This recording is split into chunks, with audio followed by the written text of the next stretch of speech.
You're listening to Let's Talk Creation with Todd Wood and Paul Garner, the creation show where we learn, grow, and worship. All right, welcome back to another episode of Let's Talk Creation with Todd and Paul. I am Todd Wood.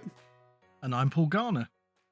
And we are here today with a special guest to talk dinosaurs. You've already seen the title on the podcast. We're talking Tyrannosaurus Rex with Matt McLain from Masters University. Matt, welcome. Hey, thanks for having me. Yeah. Now, you are a Tyrannosaurus scientist, right? You worked on T-Rex of some sort, right? I have done some work on T-Rex, yes. All right. So we have it's totally legit, people. All you skeptics listening.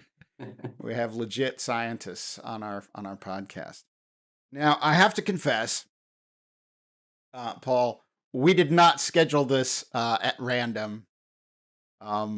We decided that, there's that Jurassic movie coming out again. Yep. So it's time for another Jurassic-themed episode. And so naturally, we picked a dinosaur from the Cretaceous for that. So that worked out just fine. Yes, Jurassic World Rebirth. Now, long-time listeners and audience members, viewers, and so forth, might remember we did a jumbo episode back at the third movie in the Jurassic World trilogy, Jurassic World Dominion. That was episode 34. We shall surely put that in the show notes. That was a very popular episode. Some people really didn't like it. Some people were really angry about it. Some people will get over it or get on with their lives or whatever. And honestly, when I heard that there was another one coming this summer, I thought, my goodness, we just did Jurassic World Dominion. Has it been that long? And apparently it's been that long. Yeah, it really has. Yeah, we've been at this. It doesn't feel that long, does it? It doesn't feel that long at all. It feels like we just did that and yeah, and dealt with our disappointment at giant grasshoppers instead of scary dinosaurs. But what can you do, right? Yeah. Now, Paul, have you seen the movie? I did. The new one this week. Matt, have you seen the movie? I have not seen the movie. Oh boy! All right. Well, spoiler alert. Then here we go. Paul, do you have any opinions you'd like to share? Yeah, quite a few. How long have you got? Right, yeah. I'm going to have to censor myself here because I've got a lot to say about this movie. Yeah. I thought it started quite slow actually. I thought it took a while for the pace to kind of pick up. But I mean, when it did, I mean, it's diverting enough, isn't it? But I don't think it has the magic of those early movies. The scene that probably came closest to that was the scene with the Tyrannosaurs, where maybe you get a little bit of that sort of movie magic. But yeah, and there were some nice touches to the original movies. There's that scene in the museum where the banner kind of comes floating down, a bit like the climactic scene, in the original Jurassic Park. There were some things like that. But the big thing for me is, I don't understand all this obsession with mutant dinosaurs. As if dinosaurs weren't exciting enough already. Yeah. Why have we got to have these kind of half velociraptor, half pterosaur things, and that weird, whatever they called it, Distortus Rex, with the kind of big melon head, look like a kind of cross between, sort of a dinosaur and a beluga whale, And I kind of think, why when there are so many cool dinosaurs to feature, why are they doing that? How about you? What were your initial thoughts? Yeah, I was just disappointed throughout. One of the things that I liked about Crichton and his work is how, he's trained as a medical doctor, and he has always been very attentive to the science. His approach to science fiction has always been sort of on the pulse of real science and trying to think about, well, what could we do?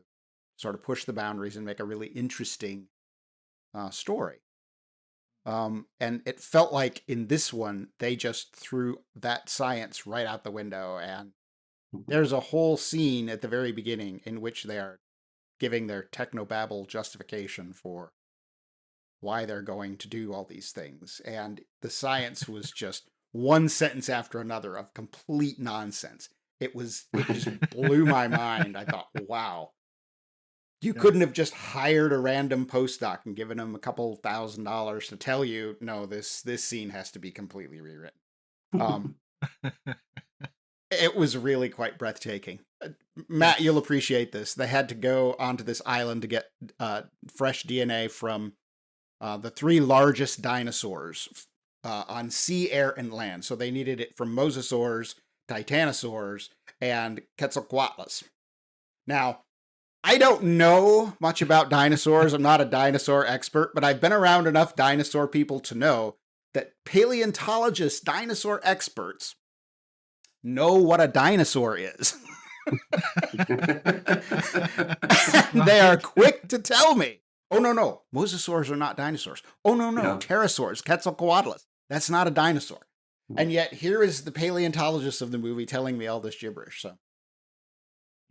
So that took me right out of it. I mean, right out of the gate, I'm like, oh, what are you doing? What is happening here? And then it felt like a movie made by a committee.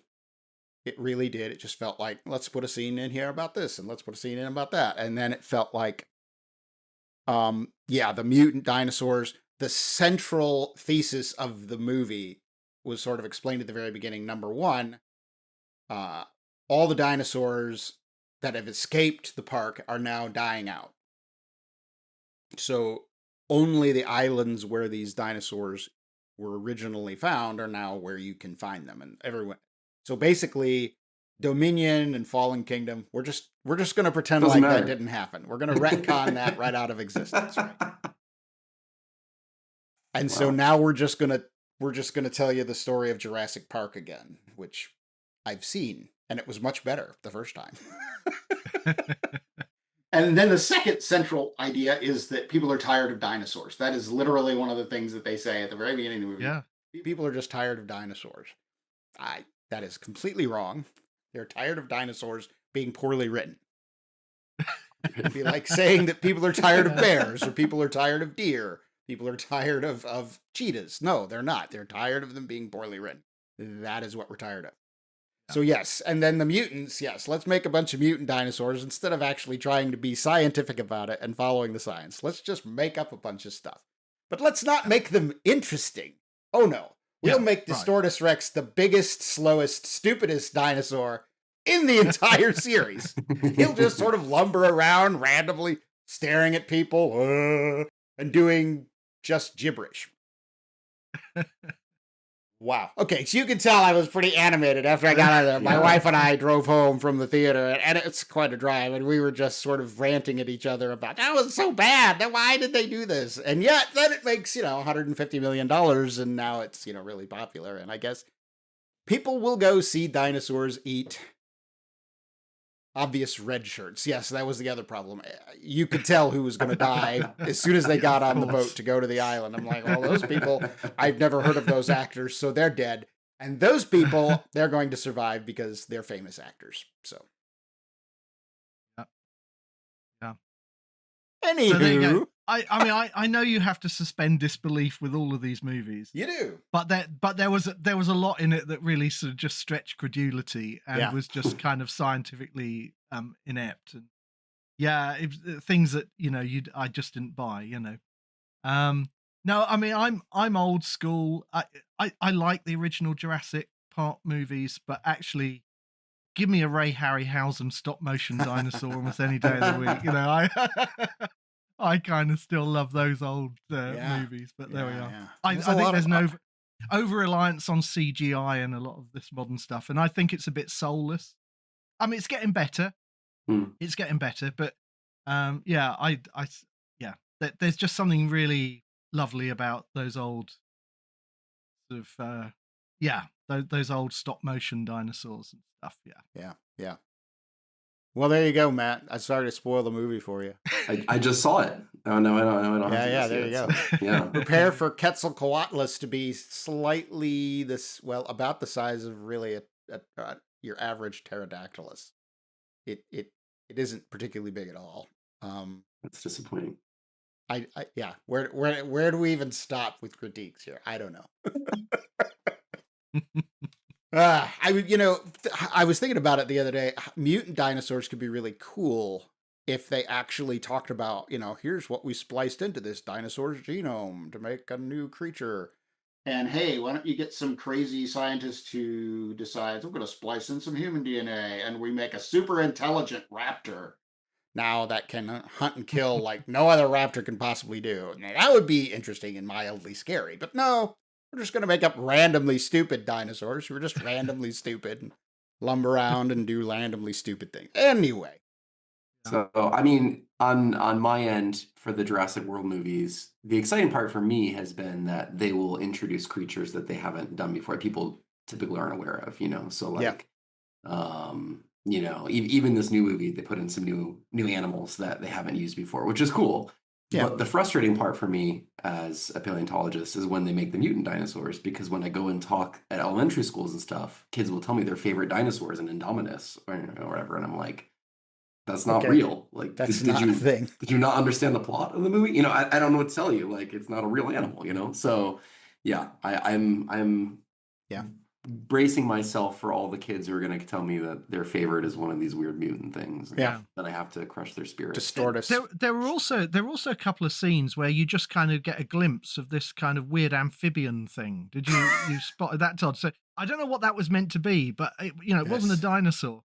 Yes. And I thought, what is that? Is that kind of ichthyostega or something like that? I don't know. I think so. I don't know. Yeah. But there's... And to me, that was sort of the central. It was like the central concept, the central scientific idea of Jurassic Park was that there were bugs eating the blood of these dinosaurs, and that's how you got their DNA. Particularly mosquitoes, right? And so I looked it up after the movie. I'm like, how early are mosquito fossils? About 150 million years old. So you're talking mid-Mesozoic here. There's not going to be anything from the Paleozoic that you can do that trick with. Even if you even knowing that trick is completely bogus, the central it's another one of those scientific things where I'm like, okay, so we're going to forget about amber and insects and blood and mosquitoes. We're just going to revive whatever we want to revive. I was going to say that's your other problem is that you need resin, tree resin, and so if you have plants that don't really make that. Yes. I mean, yeah. Well, I think we beat up on Jurassic World enough. Sorry, everybody. Hey, people like this movie. There's at least half 50% fresh scores on these review aggregators. If you liked this movie, God bless you. We'll pray for you, obviously. But anyway, now that we made enough enemies of half our audience, let's talk Tyrannosaurus Rex. Yeah. So T-Rex, is this the biggest dinosaur, the biggest predator we know of? It's definitely not the biggest dinosaur, right? That'd be their big long-necked, long-tailed. Yeah, the big long-necked guys. Yeah. Biggest predatory dinosaur, it could be. It all depends how you define biggest is the big thing, right? So longest, probably not. Spinosaurus probably is longer. But in terms of mass, it's probably your biggest. So, your contenders would be things like Carcharodontosaurus or Giganotosaurus. These are really big, very similar in general sense. They're both theropods, right? So they're the meat-eating dinosaurs that walk on two legs and have the small arms. But those ones are in a different family. They're more like, if you've heard of Allosaurus before, they're more similar to that creature. And they get really big too. So they may be reaching the same length as a T-Rex, maybe the same height as a T-Rex, but T-Rex is just like a I don't know, a freight train. Like it's just this big, massive creature. And so it's got a giant head, it's got a giant torso. It's just huge. Really, massive, massive animal. So so before we get into all the details, speaking of giant torso, I understand there's some discrepancy between the way the Jurassic movies portray T-Rex and reality, particularly with that giant torso. Is that right?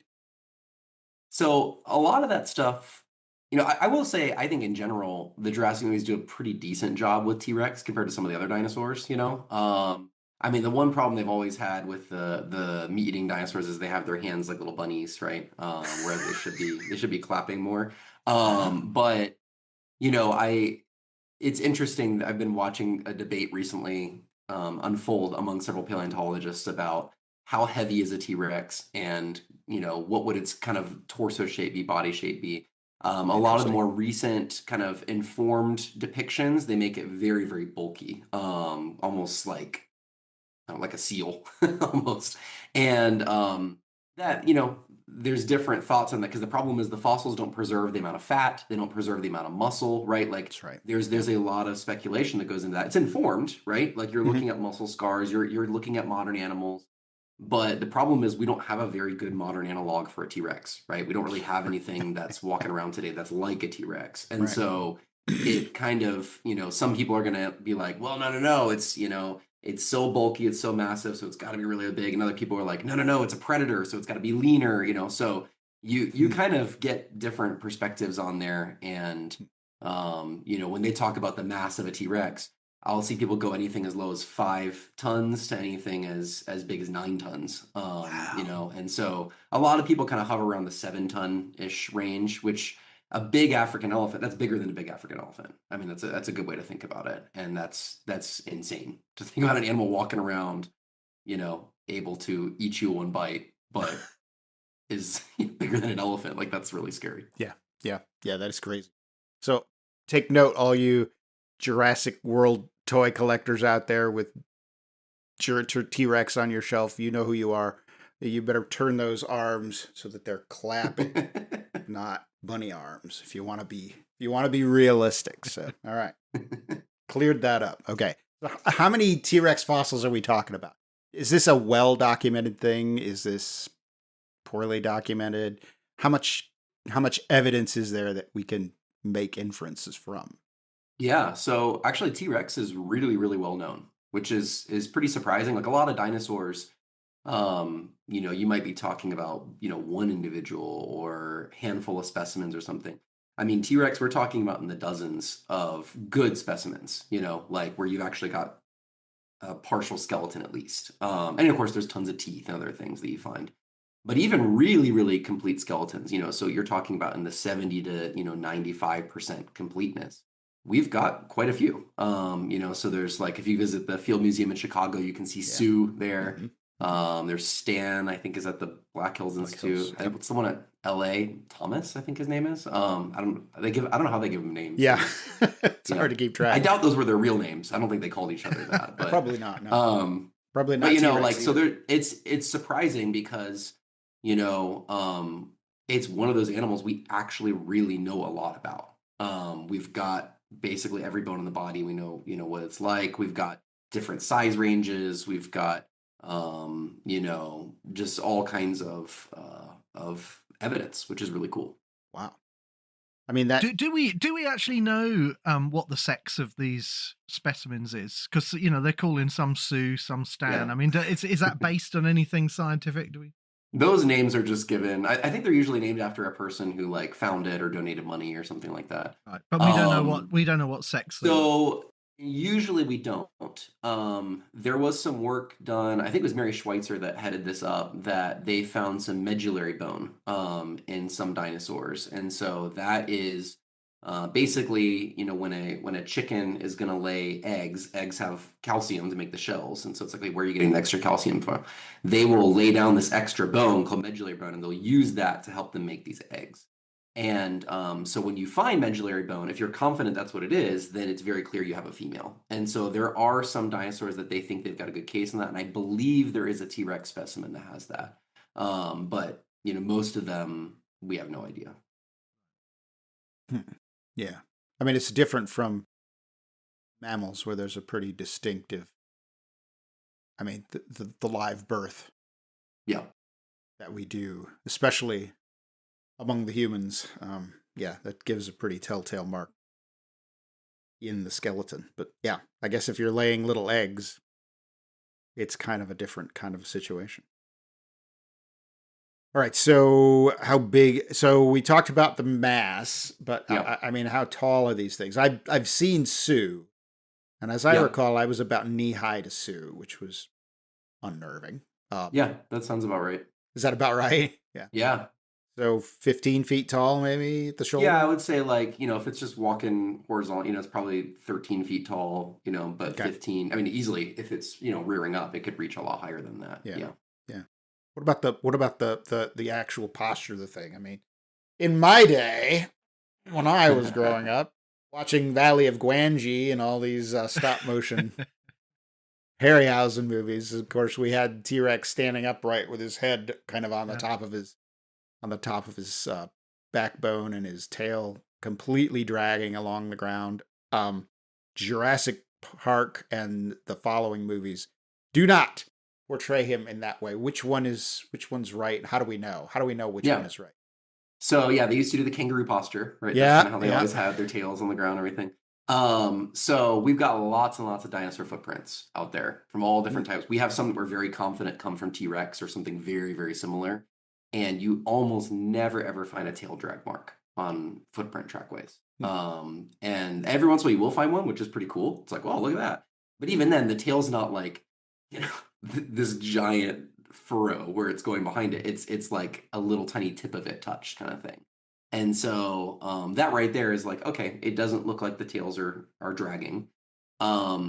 When you also start looking at the actual comparative anatomy and thinking about how the muscles were attaching, and when you think about the weight of the animal and kind of how it's balancing and stuff like that, you realize, oh yeah, this makes sense that their tails are going to be held out kind of straight behind them, and that's going to work much better as an animal than just kind of moping around, as they might have done. Now I know in some dinosaurs there's like bones that crisscross the tail and sort of reinforce things, so you can see that's not really that flexible. Is there any information from the skeletal anatomy of the tail that would give you any hints on how flexible it is? So so those dinosaurs you're talking about are in the ornithischian group. So they're not theropods. They're the plant-eating dinosaurs, and not all of them do that, but like a lot of your duck-billed dinosaurs and a few other ones will have basically ossified tendons. So they'll have tendons that essentially become bone, more or less. They put all this mineral into, and so that really helps to stiffen the tail. There's a few other funny dinosaurs that will do tail stiffening things, like Velociraptor will actually have these vertebrae that have these really long processes coming off of them, and they'll link together like that, and so it kind of controls which directions you're allowed to bend the tail in. So T-Rex is part of a bigger group of theropods called the Tetnurans, and that means basically that they have stiff tails, is the idea. And it's not super stiff, like it's not like it's like just a yardstick sticking out. They can bend it, but they're not gonna be able to like bounce off their tail or something silly like that. Like they're it's going to be out there for balance mainly, because especially T-Rex has this absolutely enormous head in proportion to its body, and so it needs this really big tail on the back end to counterbalance that, so it doesn't do that. That makes sense. Now, does that have anything to do with why they have such tiny little arms, and what are they doing with those tiny little arms?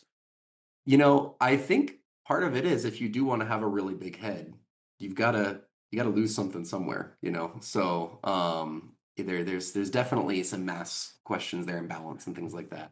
But that's been one of the big questions every once in a while. Why does it have tiny arms, right? Yes. And I think the beginning of that, we have to explain its arms.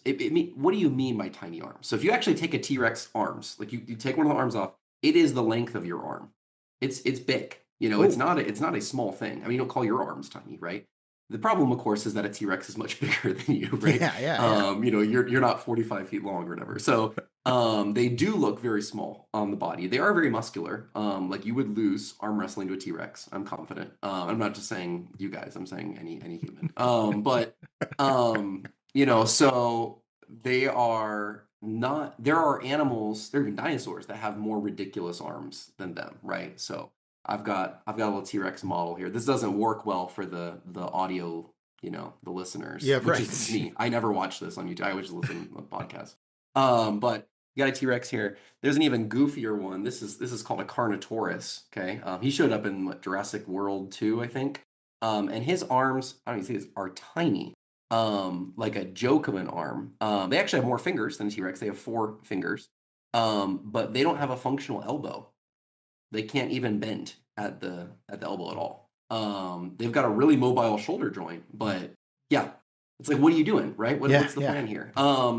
And so, when people talk about function for T-Rex's arms, they're not long enough to reach the mouth. Okay, it's not doing that. It's, there's been different ideas. So a very popular one has been that it's related to either like courtship behavior or something during mating, right? Being able to hold something in place. It could be that they would use them, to like kind of scratch each other, like prairie dogs will like pet each other. Maybe they're doing something like that. People have suggested that maybe it's helpful when they're laying down, like to initially first get up a little bit so they can push up with their legs. Some people have suggested, I remember one where they said, and they got good claws on them. And so they're saying if it got close enough, it could just like scratch an animal a whole bunch. And I think at that point, I just, I don't really see that working out for them. And so, I tend to think, and this is kind of, I think a lot of paleontologists lean this way in general, is that basically, this is a consequence of T-Rex being the animal that it is. And so essentially, if you look at, a juvenile Tyrannosaurid, or you look especially even at other animals that might be more similar to the general ancestor for a T-Rex, both in a creation model and an evolutionary model, their arms are much better proportioned to the size of their heads. Their heads are much smaller in relation to their bodies. And basically the idea is as this thing goes through its growth, its head just keeps getting bigger, bigger, bigger. The body keeps getting bigger, bigger. Arms basically stay the same size. Like just don't change. And so this may be, when you're thinking about after the fall, you're imagining how the creatures, God made them to change to be able to live in this post-death world, right? Where death is the economy things run on. You need something that's able to eat really big animals and take down really big animals. And so this is one solution, is just have this giant head full of, I've got a replica tooth here. Okay. This thing is massive. For those of you listening, it's huge. It's big. It's like bigger than a chef's knife. Yeah. It's probably, what is that?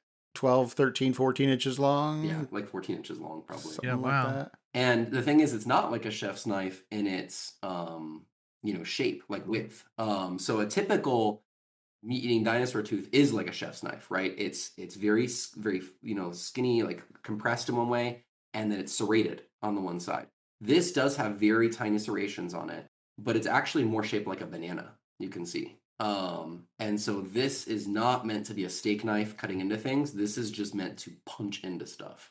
And so we've got, dinosaur bones. I think there's one case of a Triceratops pelvis that just is riddled with holes and marks on it. And so they said, okay, what are these things? And they took some silicone putty, put it in the hole, pulled it out, and it was a perfect replica of a T-Rex tooth with like serrations on it and everything. And they're like, it just pounded into the thing. And so the bite force on these animals is ridiculous. I mean, we have no living animal that even comes close to what these things could do. Wow.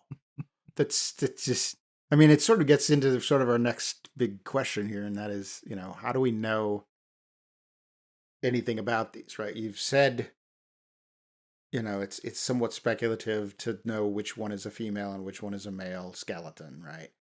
But if we've got bite marks that match T-Rex, is there a lot of that? Can we tell that T-Rex is going around eating other dinosaurs? Yeah. Yes. So, one of the big things when I was a kid, there was this debate going on about, is T-Rex a scavenger or a predator? Right. Yes. And it's like, this is really a dumb debate, because any animal that's a predator, for the most part, also scavenges. And to be an obligate scavenger is almost impossible, right? If you're a big animal. Like the reason vultures can get away with it is they can just like soar around all day, right? Very little energy use, and oh, there's a dead body, and finally go down for it, right?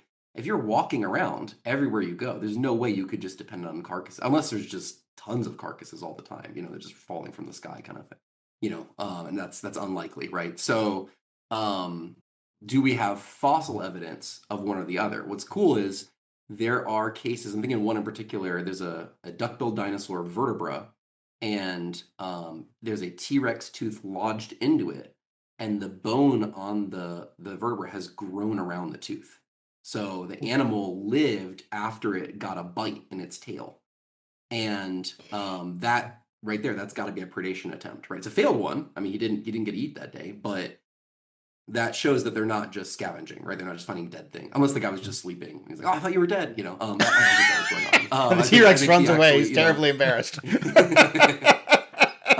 But you know, it's this is an animal that is really designed to kill things, to smash and kill things, and I think that's why it's a lot of people's favorite dinosaur, right? It's one of the ones it's the most famous dinosaur, like easily, and it's the only one that we get to know by two names, right? Even though every dinosaur has two names. I tend to think that it's just constantly in trouble, you know.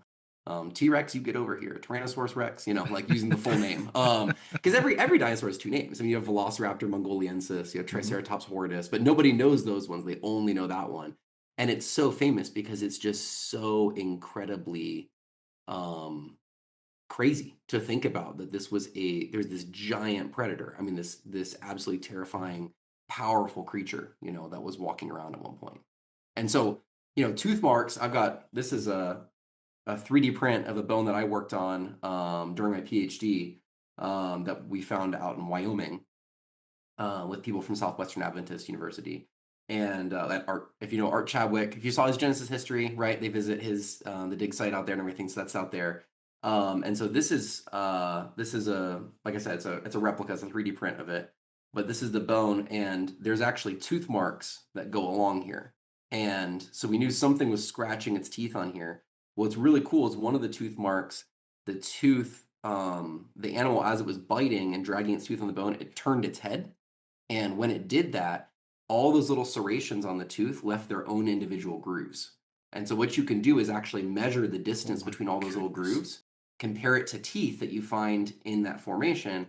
And we were very confident, a T-Rex bit this, which is cool. Wow. And the crazy part is we think this is a T-Rex bone. It's from a young T-Rex, so it'd be like a teenager T-Rex. And so we're pretty sure this is an instance of cannibalism. Now, did it kill the young one or did it just find it dead? We don't know. I mean, it's just one bone, right? But yeah, they were sometimes eating their own. Wow. Yeah. Okay, let me wrap my head around this because I gotta make sure everybody understands this. So you're talking about like a bone of a duck-billed dinosaur. Yeah. And in that bone is lodged a tooth of a T-Rex. Yeah. And you're saying that happened when it was alive. Yes. Because there's bone then that grows out around the tooth.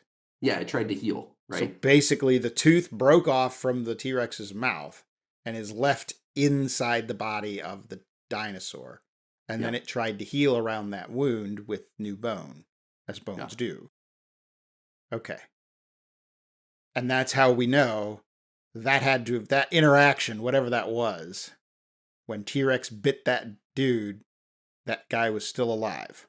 Yes. And got away. He lived for a while afterward. Yep. That is impressive. Okay. Is there any other way? I mean, maybe you can speak to this. I don't know that you can, but maybe you can. Can we talk about coprolites? Sure. T-Rex coprolite. Now, I recall, it was probably when you were a little kid. It was many years ago. There was a big story about T-Rex doo-doo, fossilized doo-doo. Do you remember that? You probably don't remember it specifically, but you probably read the article. Do we know anything about what was in that doo-doo that it told us about what it was eating? Yeah, so we do have coprolites. Those are fossil dung, fossil poop, right?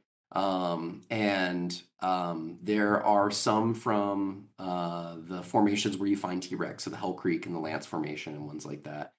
And they found one that was huge. It was really big. And so they're like, okay, only a big animal left this, right? And inside of it, there are all kinds of bone fragments.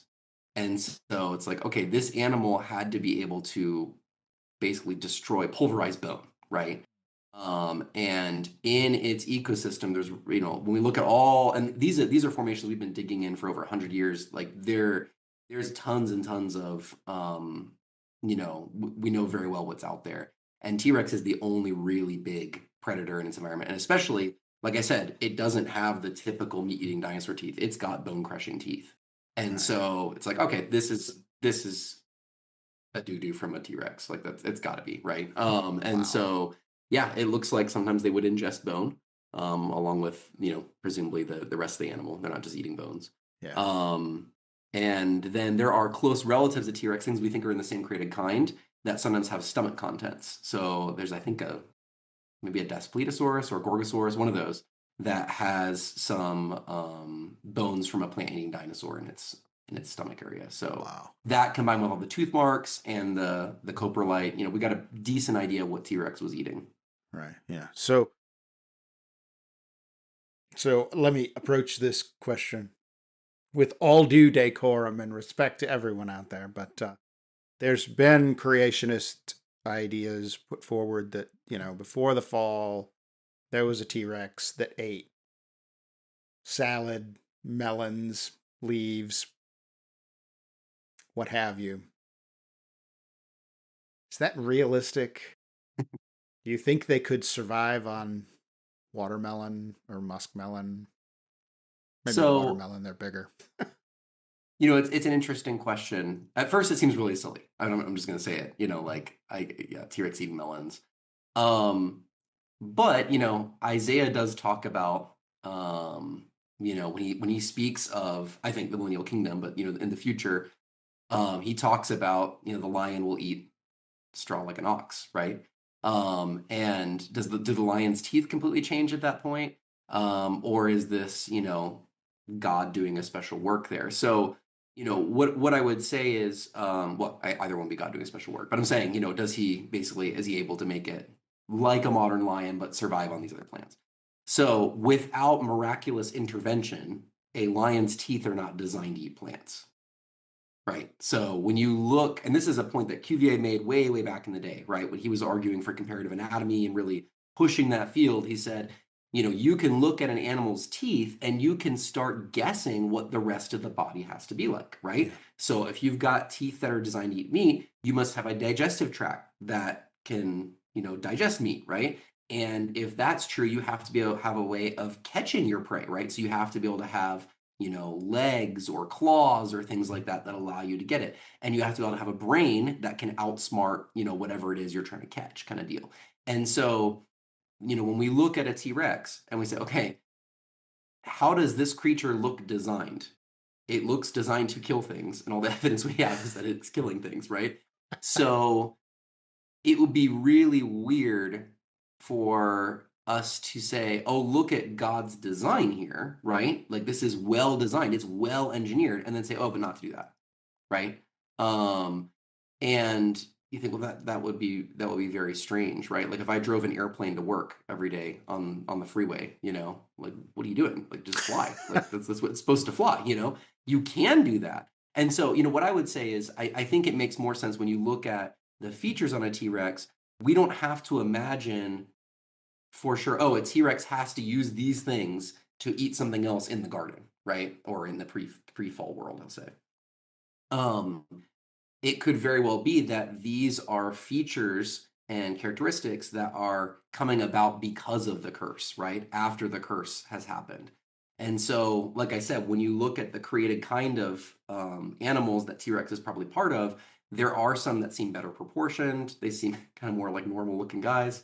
And they're still meat eaters, but we do actually have evidence of some theropods that look like they may have switched between meat and plants during their actual growth as an individual. So the babies looked like they were eating meat, and then they actually lost their teeth and grew beaks, and were plant eaters, we think, later on. And so there may be some hints there as to, potentially what a pre-fall theropod might have been like. Wow. For some of these meat-eating ones. And so, you get the same thing in living animals, right? Like the raccoon family, you've got some individuals that are carnivores, and you've got some that are omnivores, and you've got some that are just straight up herbivores. Like you think about kinkajous, for the most part, are eating fruit and stuff like that. And same thing bears, right? You got pandas. I think that's indicating these created kinds are big, and there's God built in them the possibility to change in different ways. All right, that's fair enough. Let me ask you another question then. If you think back to the original Jurassic Park, my first viewing of that movie back in '93 in the theater was absolutely exhausting when they got to the T-Rex enclosure and the power went off, and the T-Rex comes out and is terrorizing the kids, and then chases the one guy with the flare, and then crashes into the restroom where he sees the guy huddled on the toilet hiding, and he just eats him up. And just exhausting, the constant tension of that scene. Now, that suggests to me that we people are not going to be living in harmony with a T-Rex. If they are, as you describe them, and I would say, who can argue with all this evidence of, bite marks and healed bone and dino doo-doo and everything. It does seem that they are terrifying predators, so I would imagine if they came across a person, it would not go well. For the person, anyway. So I guess there's a couple of dimensions we could explore here. One is, do we have evidence that these creatures were living with human beings, right? So in the creationist viewpoint, obviously, you've got everything's alive before the flood together at the same time, at least at the same time, maybe not together. So do we have evidence that T-Rex lived with people? So we don't have any kind of physical evidence of T-Rex and people hanging out, like playing cards or something. Well, yeah. How could they see their cards? They can't hold them. Yeah. They can't hold the cards. Yeah, also only 2 fingers, we should point out, which is weird. That's right. Also for a theropod. We don't even have any accounts, I would say, of like dragon stories where someone's clearly describing a T-Rex, right? They're like, oh, I had a huge head and like 2 fingers on each arm. Like, like something where it's like, okay, that has to be a T-Rex kind of deal. Yeah. So, I would think, if we ran into a T-Rex, we are a light snack for a T-Rex, like barely a thought, right? And you might be able to outsmart and outrun a T-Rex. Even though it's taking really big steps, if you just kind of, I don't know, you zigzag or something, you go off that direction, it might have a hard time catching you because, it's like us trying to catch a fly, like, get over here, kind of thing. I would say, it's interesting, and once again, I'm not a Bible scholar, but when you look at after the flood, God says that he's going to put the fear of man into the animals, right? And so we experience this every day. Like, I'll go outside and there's a bird out there, and I'll get close, and the bird's like, I'm out of here. Really? Like, I'm not gonna do anything to you. I'm just looking at you, like, but the animals are just naturally like, and when an animal's not, right, when they actually hunt people, that's incredibly rare, right? So, the whole situation with the ghost in the darkness, right? The 2 lions that were attacking people, that's unheard of, to have lions just turn into man-eaters and go after people. Sometimes a lion will kill a person, but it's rare, right? You're more likely to get killed by a buffalo or a hippo or something like that. And so, we don't know what it was like before the flood. It may not have been that they were as afraid. But yeah, my guess is, the Bible's clear, right? That God created all the creatures. T-Rex is a creature, right? Its kind would have been created during the creation week. Do people have to live around them? No. Would people choose to live around them? Absolutely not. I'm very confident you would want to stay away from this thing, right? And so there's a whole earth. I mean, Eden is not the whole earth. It was a garden that was planted in a particular spot. And even when Adam and Eve, when they're kicked out of there, they settle, in a different spot that's probably not incredibly, they're probably not going around the whole globe, right, to get away from Eden. Even the descriptions of the land around there and stuff. So yeah, I mean, you could have them living there and T-Rex on a completely different part of the world. Or not T-Rex, but later T-Rex. But yeah, whatever the kind that T-Rex is in as they diversify and things like that. Yeah. Yeah, I doubt people would live around them. Yeah. And I think that's a really important point that you raised there, this idea that you could live somewhere else, right? Yeah. T-Rex has probably got a range, just like every animal that we know of today. Predators live in certain places. Yep. And they don't live in others. And you don't have to put yourself in risk by moving into a predator's territory. You can choose to go live somewhere else. I don't think... I was going to say, I am struck, though, by the way that the Bible describes the earth before the flood as full of violence, corrupt and full of violence. And I do wonder when we see some of these incredible sort of predators, super predators, in the fossil record, whether we're getting a glimpse of the violence of the pre-flood world. Because I think that that text applies not only to people but to the animals, because it's all flesh was violent and corrupt, right. and in context, all flesh is the animals as well as the people. So, maybe that's what we're kind of seeing, isn't it? With things like T-Rex, we're seeing something of that violent world. When I read that passage, I think about there's a Triassic deposit where they found, I don't remember this correctly, I think it's a Rawasuchian femur. So it's this crocodile relative animal. And it has phytosaur tooth marks on it, and then Rawasuchian tooth marks on it, and then phytosaur tooth marks on it again. So it got attacked like 3 times. Maybe some of them are scavenging afterward, but it was just, and the when they did the press release, when this article came out, they said, basically it's like the Wild West, like it's, there's no rules kind of thing in the Triassic. And it's like, yeah, that's exactly actually how Scripture described it. It's incredibly violent. Yeah, I mean, if you lived in a world that you knew T-Rex was walking around, you would probably describe it as a particularly dangerous and violent place. Yeah. Yeah, I would say that. Yeah. Having seen all 7 of these Jurassic movies, yes. That sounds like a terrifying, violent place to be. Yep. Yes. Yep.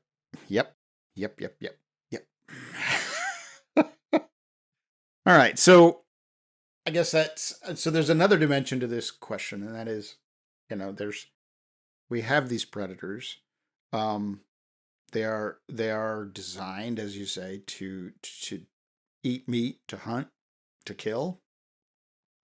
It's kind of hard to not say that because they have all these amazing features to them that allow them to do this.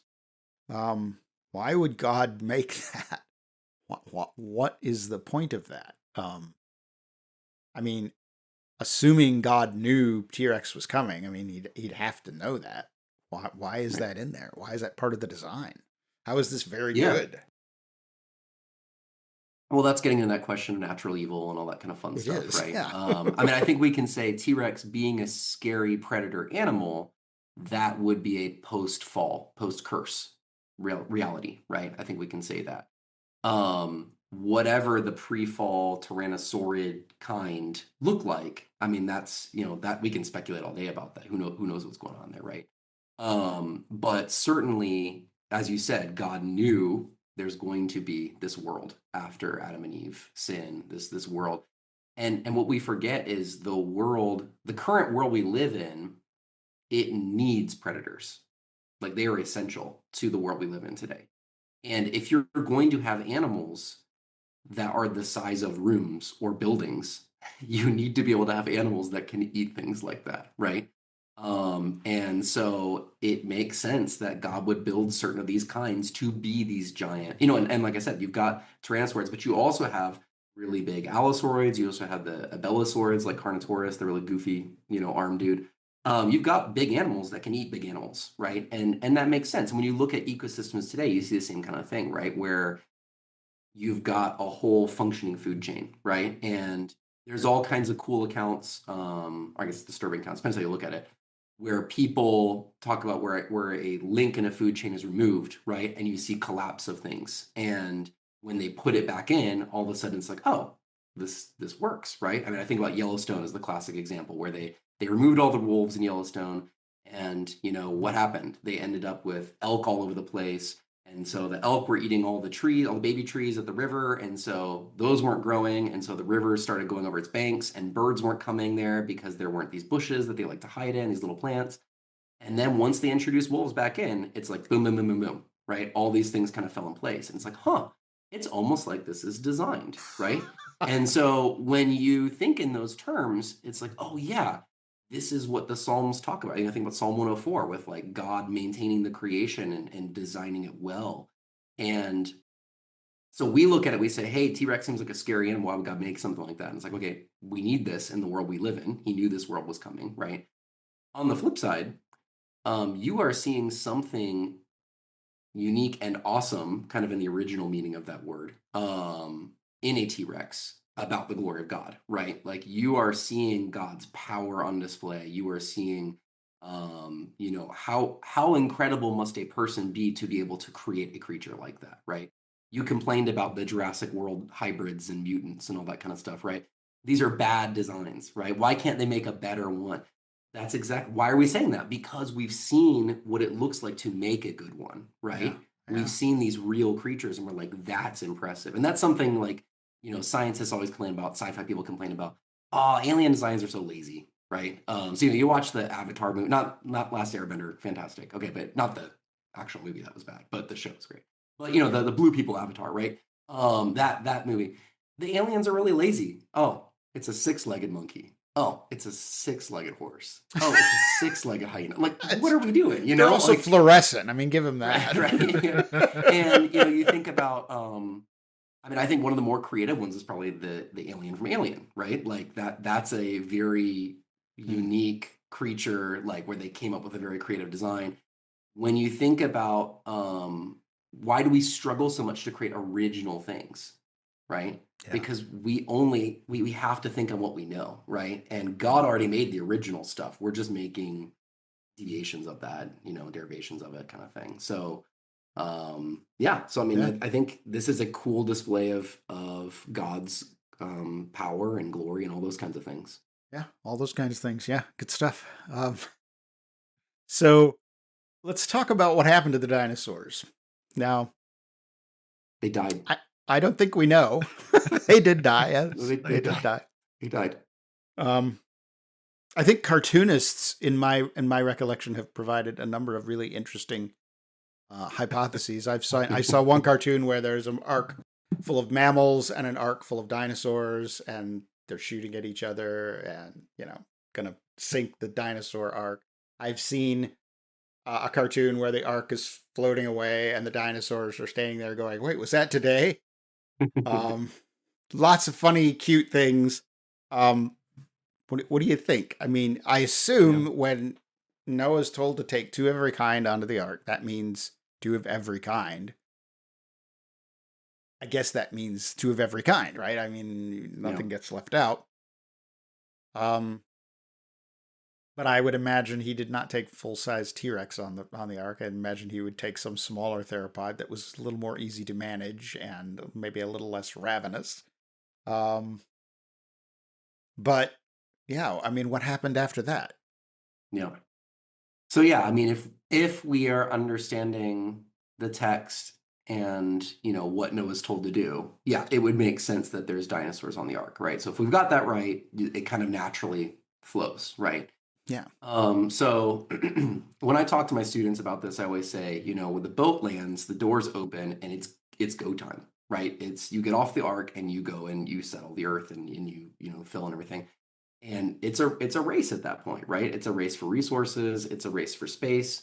And it is a post-apocalyptic world, right? We have this idea that they get off the ark and it's like, oh, great. It's like walking into Disneyland, yippee, kind of thing. And no, like I mean, yes, there's plants growing back, but you don't have huge forests. You don't have well established anything, and there's whole ecosystems that are gone, right? So Kurt Wise likes to talk about the floating forest thing.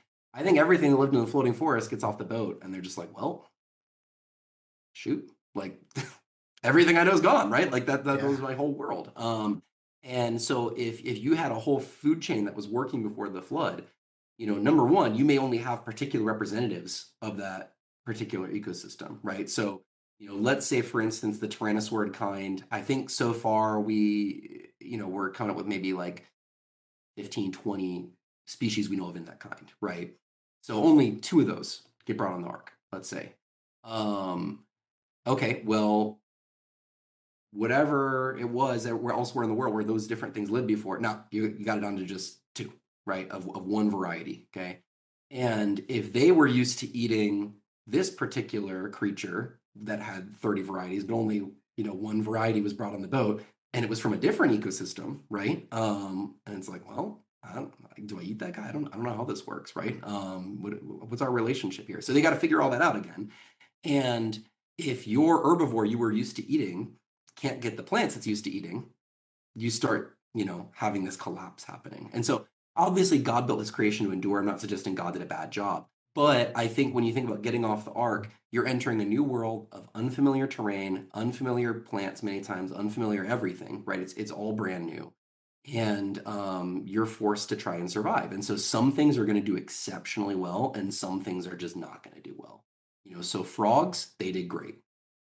They just 6,000 species of frogs, they're doing fine, right? Rodents did great. Okay.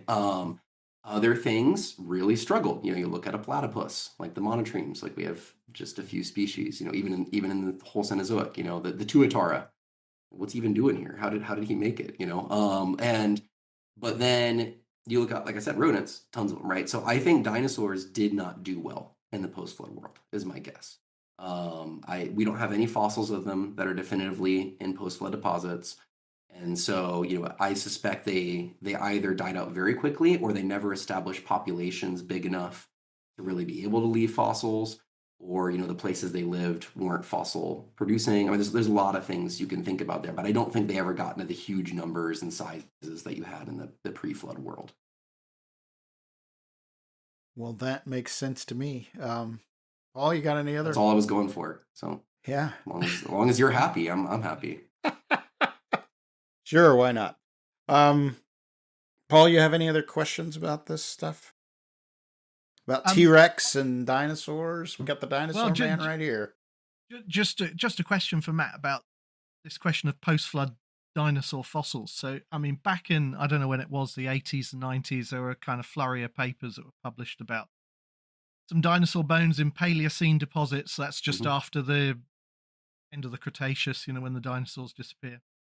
I think the consensus now is that those are basically a few reworked bones. Is that right? I mean, do you know anything about that? Yeah. So I'm thinking you're talking about the ones in New Mexico. And so there was, this back and forth discussion early 2000s about, are these actual Paleocene dinosaurs, or are they just reworked Cretaceous bones into Paleocene sediments? So reworked, the idea is you originally laid down your sediments full of bones, and then rivers and things start cutting through it, and they start, eroding out these bones and moving them downstream and getting deposited again, right? And so this happens, we find lots of examples of this in the fossil record, especially the more recent you find more of this. And what's really interesting about that whole debate, I think they're reworked, but there's actually something really cool for creationists. I'm glad we're talking about this. I'm glad you brought this up, because this is a project I've wanted to work on for a long time, but I'm probably not smart enough, and so I need someone else to take over. I never have time for things, but so if I recall correctly, the guy who was arguing they were genuine Paleocene dinosaurs, right? He took rare earth element samples from the bones and compared them to the rare earth element samples in the rocks. And so the way rare earth elements work is when you have a bone and it gets deposited in like mud or sand or whatever, there's this short time where it will take in rare earth elements from the soil or whatever it's buried in into the bones.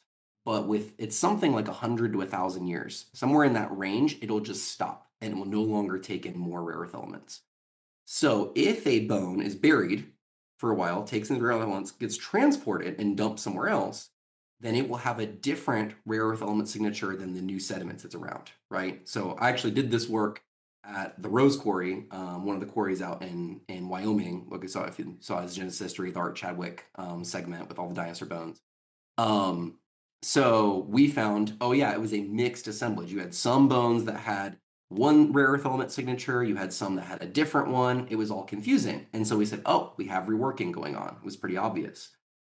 So what was interesting in this site is that when they did the bones had the same signature as the Paleocene sediments. So he was saying, well, there you go. They've got to be Paleocene dinosaurs. Because if they were Cretaceous bones that were reworked into Paleocene sediments, then they should have Cretaceous signatures, not Paleocene signatures. And so that seems like a really good argument. But you think, how do you reconcile these things? Because they clearly look reworked, but they've got the older signature or the newer signatures, Paleocene signatures. If you're a young Earth creationist, you actually have a really good answer for this. Yeah. Because it wasn't that long of time between the end of the Cretaceous and the Paleocene sediments being deposited. And so you could actually have those bones moved into the Paleocene, originally Cretaceous things buried during the flood, and then either still at the end of the flood or immediately after the flood, these things get moved, reworked into these higher sediments, and they could then get these new signatures. And that's not possible in the evolutionary model because you've got, hundreds of thousands to millions of years separating those things. So I think it'd be a really cool creationist project for someone to take that on, but, Nice. Got to find the right person. I'm glad I asked. Yeah. I'm glad you asked too. Yeah. That's a really great note to conclude our episode. Well, thanks, Matt, very much for being on. Sorry we spoiled Jurassic World Rebirth for you. But did you? I'm sure you'll have your own opinion when you see it, and who knows? You'll probably, the whole Mosasaur is a dinosaur thing. Just, oh no. Anyway, So, and it's been fascinating to talk about T-Rex, big dinosaur, fun dinosaur. Everybody loves him. Everybody should be terrified of him. Glad he's extinct, honestly. Glad we don't have to deal with those things chasing us down the freeway or whatever. Especially in California, where you can't even really go fast on the freeway. You'd be sitting ducks there. All right. Well, Paul, any final closing comments here you want to make? No, I mean, that's been fascinating. Yeah. Always is to have Matt on the program. Always interesting to hear your insights, Matt. So, yeah. Thanks. Can I throw one thing in? Yeah, sure. Sure. So, hopefully sometime this fall, I will have a book on dinosaurs. That's going wow. Yeah. So T-Rex will be in there, as it would be weird to not be with. Yes, well, you can't ignore him. Yeah. So you'll be hearing more about that. It's actually the same publisher that did Paul's Fossils in the Flood book. Great. So we're just finishing up some of the images and layout and stuff like that, but we hope to be coming out pretty soon. Oh, we'll look out for that. That sounds great. Yeah, that does sound great. Very timely. Paul and I are working on a book too, so we may be, citing yours. Yeah. Quite a bit. So thanks for writing that for us. That's very helpful. All right. Well, I think with that, we're going to wrap up. We will definitely let all of our audience members, viewers, and listeners know about that book when it appears. I'm sure some of our audience members are going to want to pick up copies of that. So we'll make sure that we let you know when that's available. And as usual, not sure what's coming next, Paul, but we will see you in 2 weeks. So thanks for listening, and we'll see you next time. Yeah, we'll see you then. Thanks for listening to this episode of Let's Talk Creation. For more information, visit us at letstalkcreation.org, where you'll find an archive of past episodes and all our show notes. If you'd like to leave a comment or make a suggestion, you can find us on all the major social media platforms. Let's Talk Creation is brought to you in the U.S. by Core Academy of Science and in the U.K. by Biblical Creation Trust. As a listener-supported ministry, we are grateful for all of your financial support. Find out how you can make a contribution at our website, letstalkcreation.org. Also remember to like, subscribe, and share this episode with your friends. Thanks, and see you next time.